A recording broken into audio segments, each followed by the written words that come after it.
heterogeneous soft tissue lesion.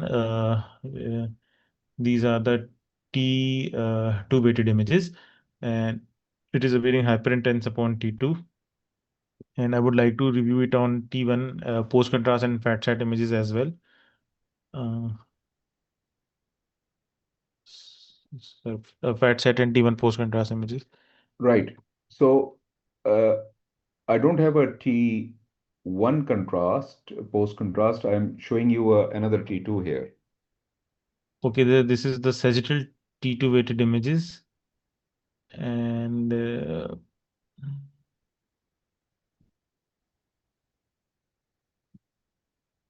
so this is a soft tissue um, heterogeneity with okay, these are the phlebolytes which were seen previously. Sir, is it some vascular malformation as a lot of phlebolyts? How can Uh, you confirm this? Sir, I can confirm this. Sir, a simple way is to do an Doppler ultrasound, and other is to What will be the finding in Doppler? so there will be blood flow in this region. And then how will you label it? And what will it be? Sir, this is likely a slow flow vascular malformation with multiple with phlebolytics. Sir, it's likely a slow flow vascular malformation. Are Like, you sure that these are phlebolyts? sir, these I'm talking How can you about the confirm them? sir on. I have seen them on CT. Okay. Okay. Good.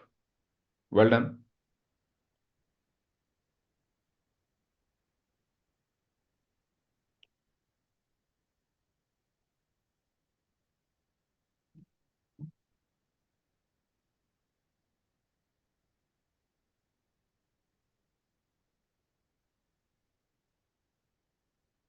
So this is intramuscular hemangioma or whatever, the new classification, of course, calls it slow flow venous malformation, etc.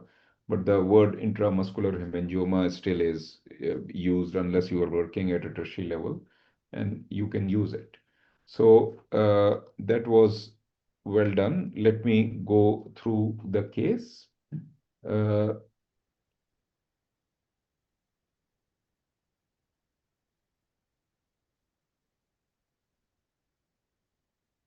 So in this case, on axial,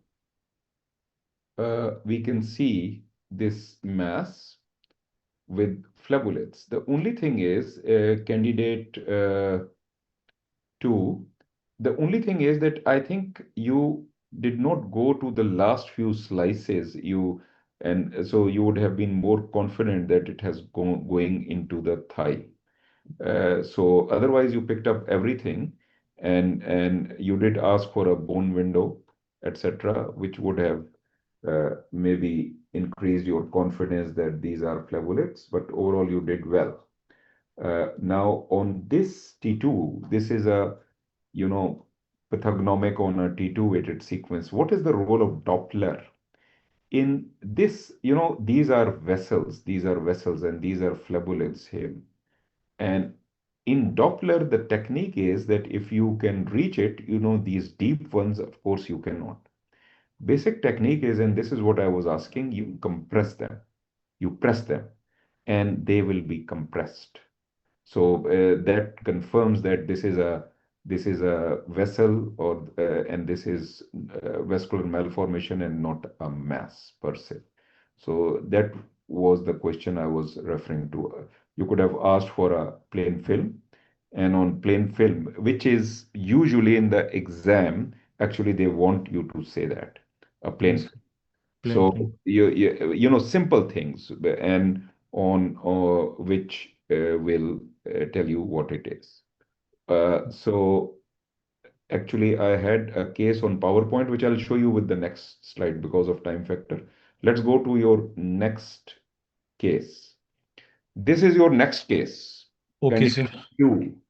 Yes, sir. Sir, I'm This is a providing. 31-year-old female with high end leg pains, hip pains. So they did a few X-rays. This is the The TV so pelvis X-ray. Okay, sir. Sir, I'm presented with the X-ray pelvis, frontal projection of a skeletally mature patient, and the obvious abnormality I can see is that there is a cortical thickening with increase, cortical thickening and sclerosis, with noted along the visualized upper left femoral shaft, and rest of I would now look at the rest of the bones, which are grossly unremarkable. The sacroiliac joints and the bilateral hip joints are unremarkable, and so increased thickening and sclerosis, which is mainly involving the left, but I can also appreciate it on the right as well. But I'm not sure. I would like to review the further X-rays of the bilateral femoral shaft Mhm. if they are available. Okay, so actually, the patient had leg pains also, so they did uh, leg X-ray. Here you are. Okay, sir. So this is the X-ray left tibia, in which again there is cortical thickening noted. Uh, Sir, I cannot appreciate. I would zoom to look for any periosteal reaction. Sir, I have a suspicion on medial side, but I'm not sure because of the image clarity. And sir, there is increased thickening and of the cortical thickening, with which is also causing What would you reduction like in to the. do? What would you like to see? Sir, the other limb, the right limb as well. So, Okay. so this is this, Yes, sir. So this is the AP and lateral projection of the right tibia as well, in which I can see that the similar cortical thickening is noted. Along with that, a metallic fixator is seen, and okay, on the right tibia as well. So this is some diffuse process which is involving the bilateral tibia and femora as well, with cortical thickening. And sir, any other X-ray I would like to review if these are the available. only ones available. What do you think is happening? Sir, I would like to compare them with the previous any previous X-rays if available, and the history of the patient. Sir, I would like to advise metabolic work. Since her age was 31, right? She is 31, yes. Yes, okay. So a young patient with the cortical thickening, which is diffuse. Um, Which area is thickened? Sir, the diaphysis is thickened. Okay, so can you conclude now? Sir, it's not involving us. It's so myelorhistiocytosis can also can be one of the differential, but it's not giving the classical candlewax appearance. And Generally, sources will be on one side. yes, sir, it will be Not on the one different. side as well, sir. Yeah. Mm. Sir, any other osteopetrosis, but it is also not the case. It is as it is involving the diaphysis only, and Mm. So your um, thinking process is good, but I think theoretically speaking, you don't remember this thing actually. But you're basically, this is a sclerotic bony dysplasia, right? yes, some sclerotic lung dysplasia. But okay, so let me take over. You've done well, but the word was not in your mind. Yes, Now sir. we Yes, see what the mind knows, isn't it? yes, sir. So, by the way, this is a hemangioma case which I had not shown you, I had forgotten, so I'm just showing you quickly. In this case, if you see here, there is as if aggressive changes happening in the bone in the fibula. The key thing is the flabellets. There are flabellets. And this was actually reported as an aggressive tumor disregarding the flabellets. And this is why it becomes a classical exam case. Look at the flabellets, flabellets, flabellets, flabellets. Here is aggressive lesion.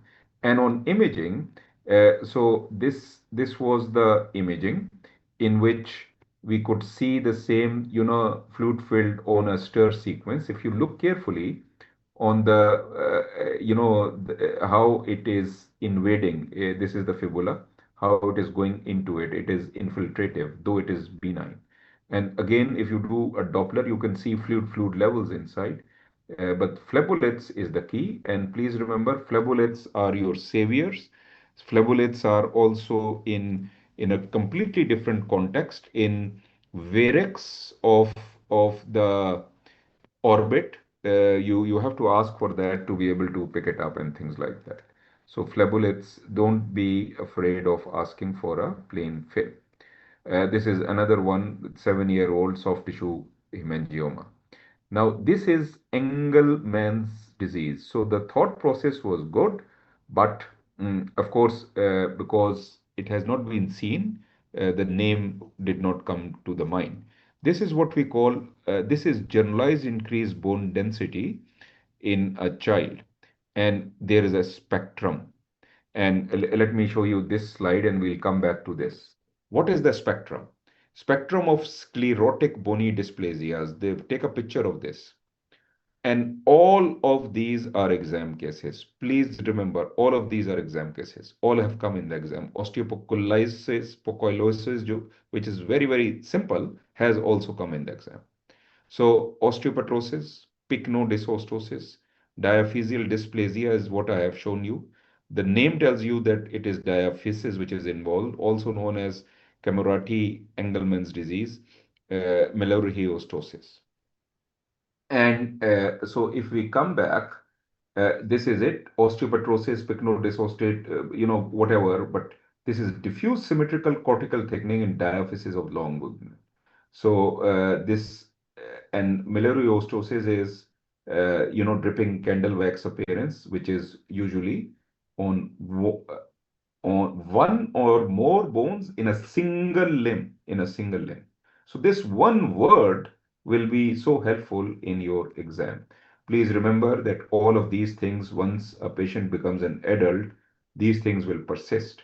Basic issue is that these dysplasias are because you remember normal bone modeling is dependent on osteoclastic and osteoblastic activity.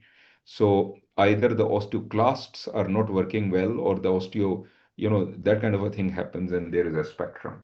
So uh, this is this is osteopetrosis, and in osteopetrosis there is bone within bone appearance, which can be curvilinear in the iliac blades and bone within bone appearance in the skull. This is Mallory-Hiostosis, where you can see in the same limb in the tibia as well as the femur.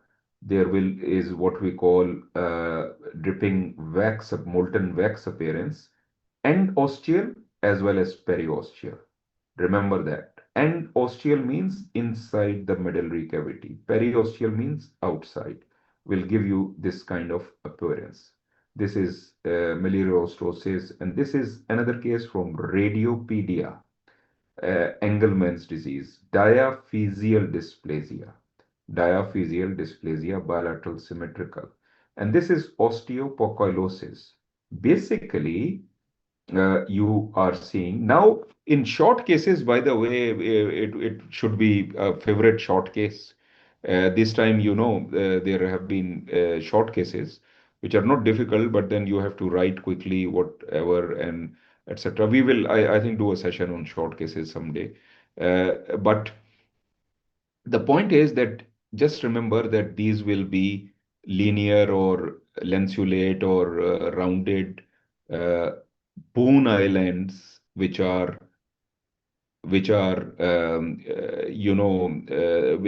will see along the long axis of the big joints, osteopoikilosis. So Engelmann's disease, it begins in childhood and follows a progressive course. And please remember, they can cause pain. They can cause other symptoms and because the skull and spine can also be involved, then they can cause compression of the foramen, etc.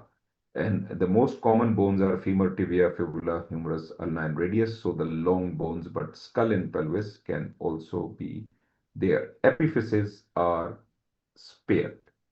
Okay, candidate two. Your two cases are done, isn't it? Yes, sir. Two cases are done. Okay, you've Thank done well. Well done. thank you, sir. Okay, Thank you. okay. Let's go to candidate three. Candidate three, are you with us? Yes, doc. Okay, so here you are. Uh, this is a case which came into the hospital 85 years old and new symptoms of confusion. So the patient is very confused. Okay. Uh, can I ask a remote control? Yes, please. Yeah. Okay. I've been provided with axial cuts MRI for a patient complaining of confusion. Just I will have a rapid scroll and then I will comment. Okay. Uh,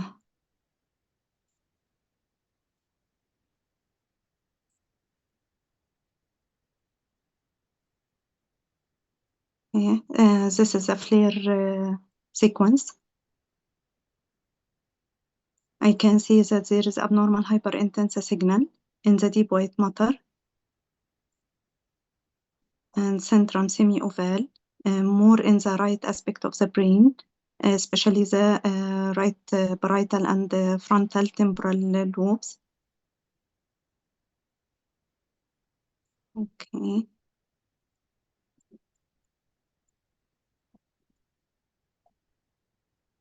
And also it appears to be in the left aspect, especially in the left parietal lobe.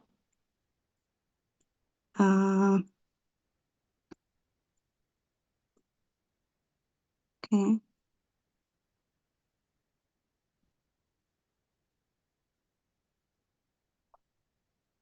Okay, sir, can I see another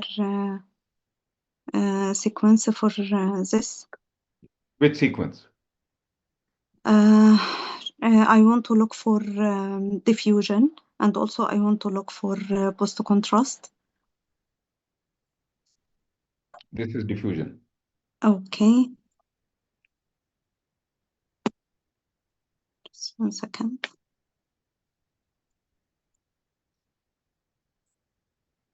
Okay. So when you go, it is going out of, go to the other side, scroll to the Oh, other.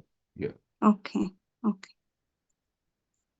Let me, okay, set it for you. Okay. Now, scroll this. Okay.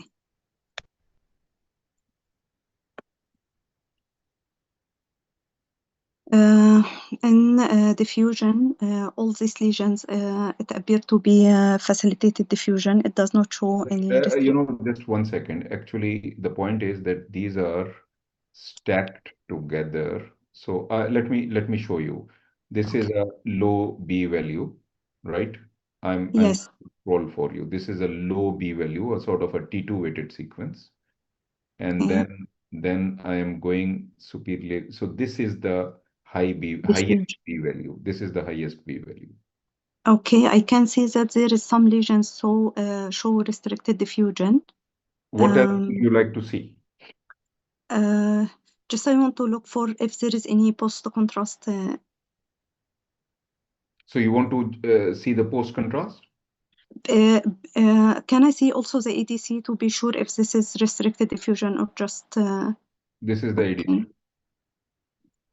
Okay, and the ADC, it appeared to be hyper intense also, so I couldn't see it low intense signal, so it appeared to be T2 shine through only, not restricted diffusion.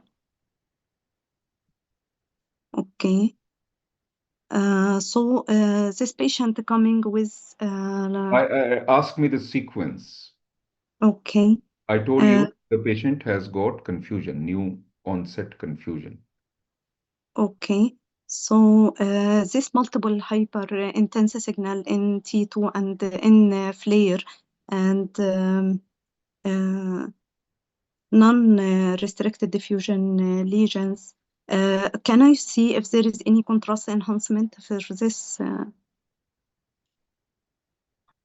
This is the contrast, and the patient moved a lot, but I am showing you, I am scrolling for you. Okay. I'm going up and I'm coming down. Okay. I can see that there is here restricted, there is contrast enhancement maybe in the, yes, I'll it's go up. multiple.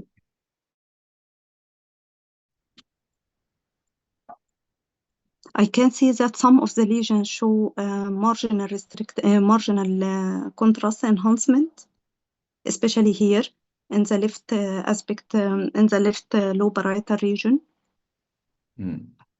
Okay. Yes, there is multiple contrast enhancement for this lesion, marginal. I'm What is thinking your of conclusion? this could be infection, could be a source of infection. Which kind of Uh, infection are we talking about? um,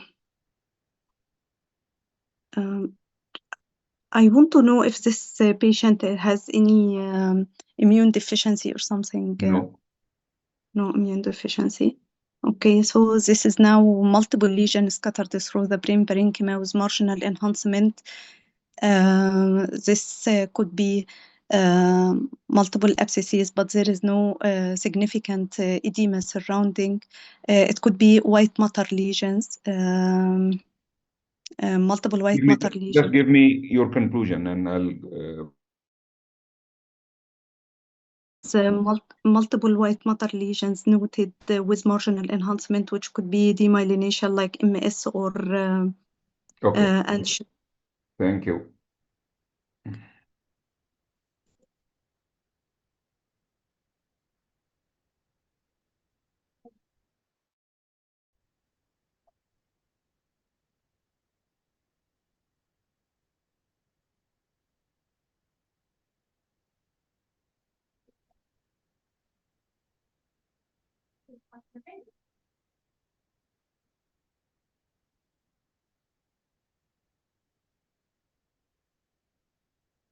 So this case actually is gliomatosis cerebri, and I'll tell you what it is. Basically, before that, can you hear me? Candidate three, is it three? Yes. yes. Yeah. So, we always talk about grade one, grade two, grade three, grade four, and by the way, this concept has gone redundant because in neuro centers they do a lot of immunochemistry, etc. Having said that, the concept still is helpful at our stage, FRCR stage, so you can still use it histologically. There are four things which they see: nuclear atypia, mitosis, microvascular proliferation, and necrosis. If you've got only grade 1 is a circumscribed tumor, grade 2 has got one of these parameters, grade 3 has got two of these, grade 4 has got three or all of them. Grade 4 is a GBM.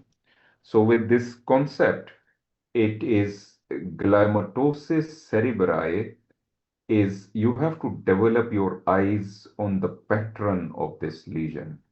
And this is diffusely infiltrating glial tumor involving more than two lobes.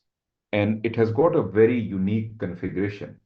It can cross through the massa, through the thalamus to the other side or through the corpus callosum to the other. So it can be bilateral. It can involve three, four, five lobes. Uh, Now, this is very interesting. Infiltrative extent of tumor is out of proportion to histological and clinical features. It is diffusely infiltrative, and the patient will not be all that. Remember this: patient will not be all that bad. as the lesion. And radiologically speaking, the case will not be all that, bad looking. Because of this pattern, it will be diffusely infiltrated. And usually it is grade 3, but it can be grade 2. And basic concept is that within the tumor, there will be grade 2, grade 3, and grade 4 type of foci.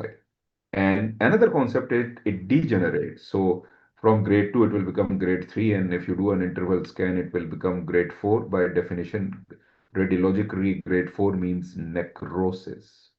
And sometimes hemorrhage is also taken. Best diagnostic clue, T2 hyperintense infiltrative mass with enlargement of involved structure. Location. Typically, hemispheric white matter involvement may also involve the cortex. Now, this is critical. And this is what we were, the flare sequence was very useful in this case. Flare sequence was just like, herpes simplex and encephalitis type of a thing, where the cortex is involved as well as white matter is involved. This is 19%. But more than two diffuse white matter, basal ganglia, thalami, which is deep gray matter, corpus callosum, brainstem, cord, cerebellum, all of these things may cross through to the other side through corpus callosum or massa intermedia through the thalami. So, and please remember that underlying architecture is preserved. Now, this is a unique thing. So it is infiltrative, it enlarges, but there is underlying brain architecture is preserved.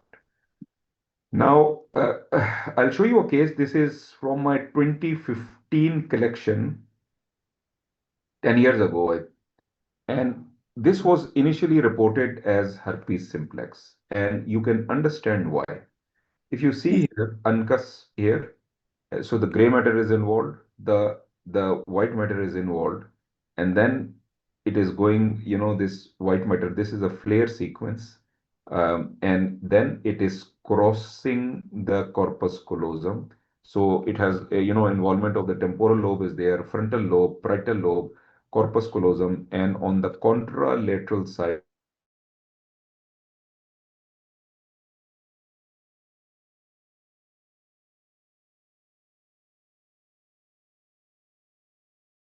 multiple scans, but I'm just showing you this scan is 13 weeks down the road, and you can see how it has progressed so fast.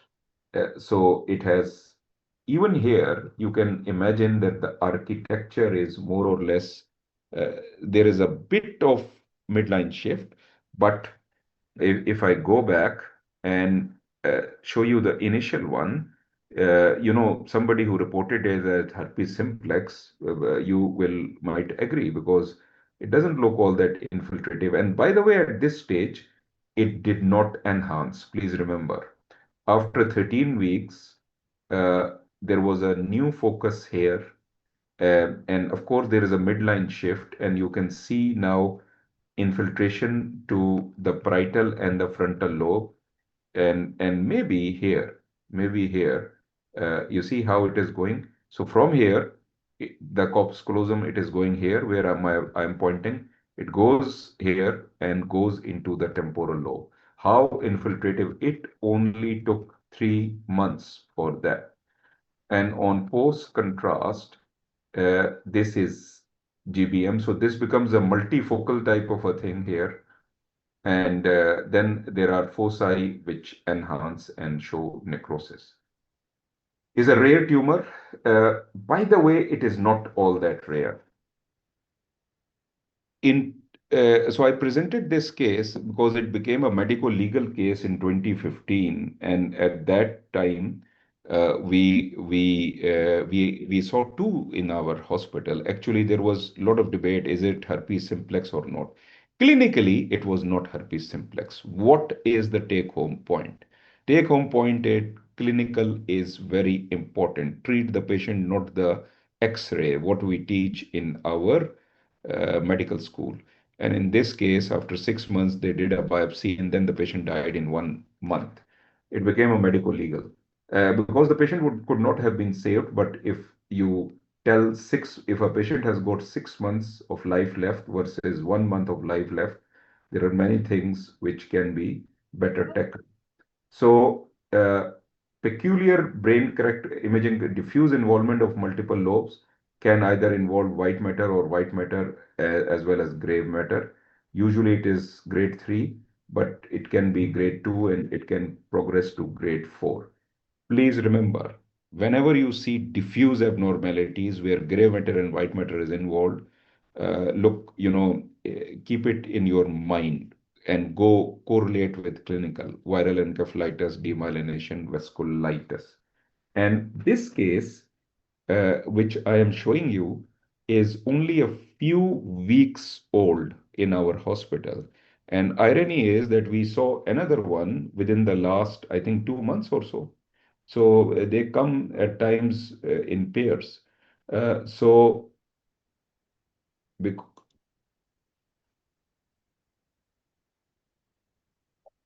my Cyrex is not working. Hello. Yes, Doc, I hear you.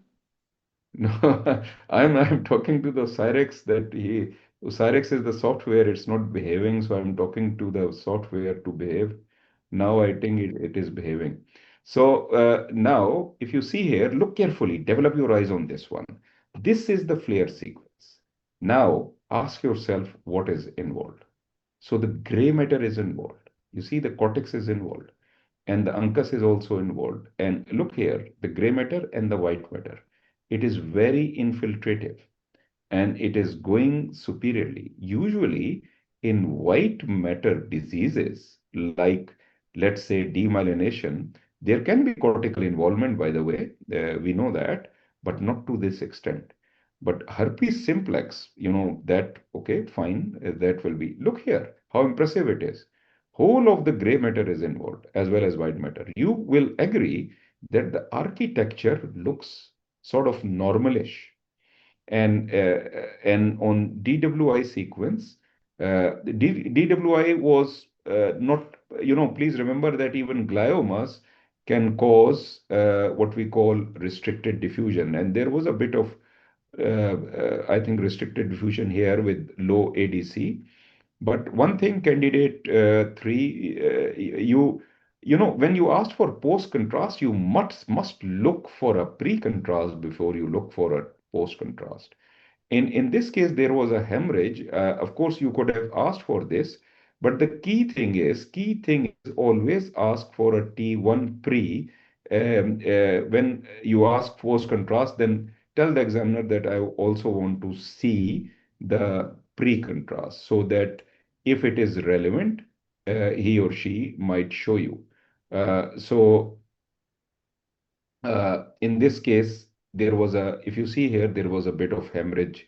This is the site where, so there was hemorrhage is also taken as a sign of highly malignant lesion. Key point is that pattern is what I was looking for. Gray matter is involved as well as if you would have tackled it as, but herpes simplex will not cause this kind of a thing. This is another entity where the eye see what the mind knows and so it's a unique. If you read a textbook of neuroradiology, there it is a unique scenario. It is, don't confuse it with a GBM. This is Gliomatosis cerebri with a unique type of radiology. Okay, so candidate, this is 3 or 4? Yes, 3. 3. So madam, you did one case or you did more than one? One. Okay, this is One. your second case and the last case. Over to you. Okay. This is frontal radiograph, musculoskeletal patient, portable, AB view. Okay, just I will have a look. Sir, what is the history of this patient? So this is a 54-year-old female and came to the hospital with chest pain. Okay. I will start checking. Okay. I can see that there is evidence of bilateral reticulations noted within both the lung parenchyma. both the high limbs appearing normal. I can see that there is evidence of left mastectomy, while the right one appearing normal. Evidence of pleural effusion. I want to have a look for the bone. In the bone,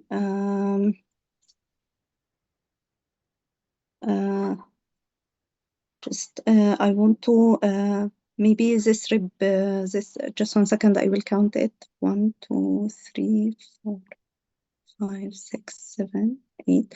Maybe the eighth rib in the eighth rib in the right posterior aspect showing I couldn't trace, suggesting that there is maybe a lytic lesion affecting.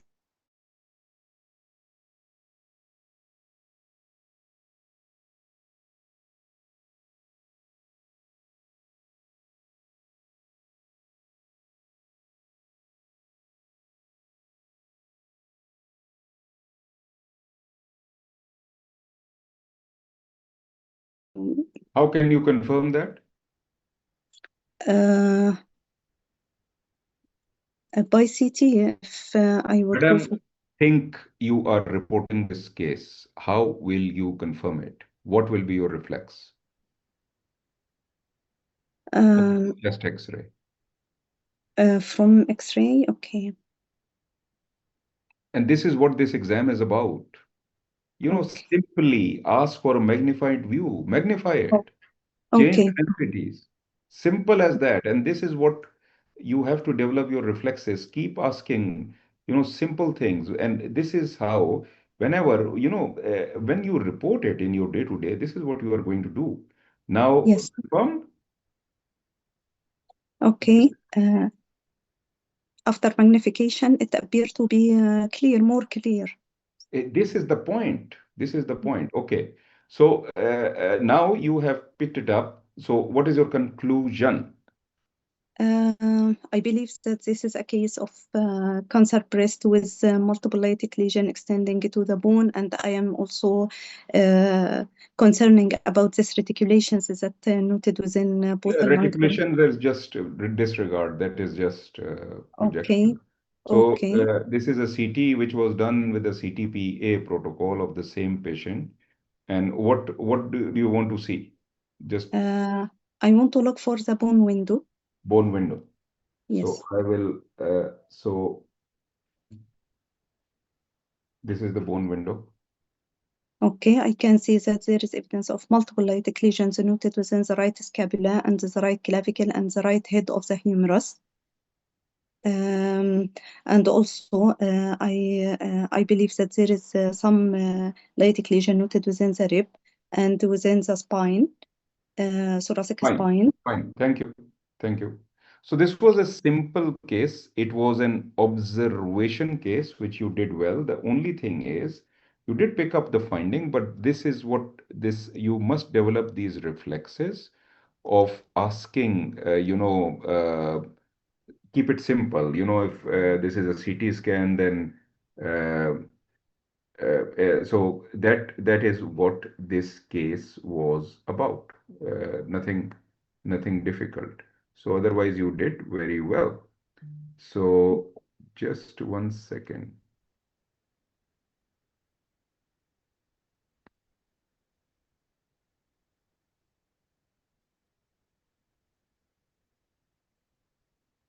So it's simple. Metastasis, there was because of time factor, I did not show you, but the point is that you picked up. This is a classical case in the FRCR, which is an observation type of a case.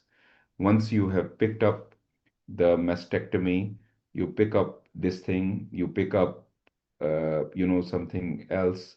You ask for a magnifying view. You can ask for a change of density, etc. At times, the examiner will do it for you if you want, and you can see that there are so many metastases even here. So this is critical that you ask for it. On this CT, because of time factor, I did not show you all windows, etc. But actually, of course, you would have picked it up. There were metastases in the liver also, which was nothing difficult actually. There was metastasis and there were bony metastasis, which you mentioned. So this was a simple case, an observation fail. Thank you, madam. Well done. Okay, next candidate, please. Candidate 4. Hello.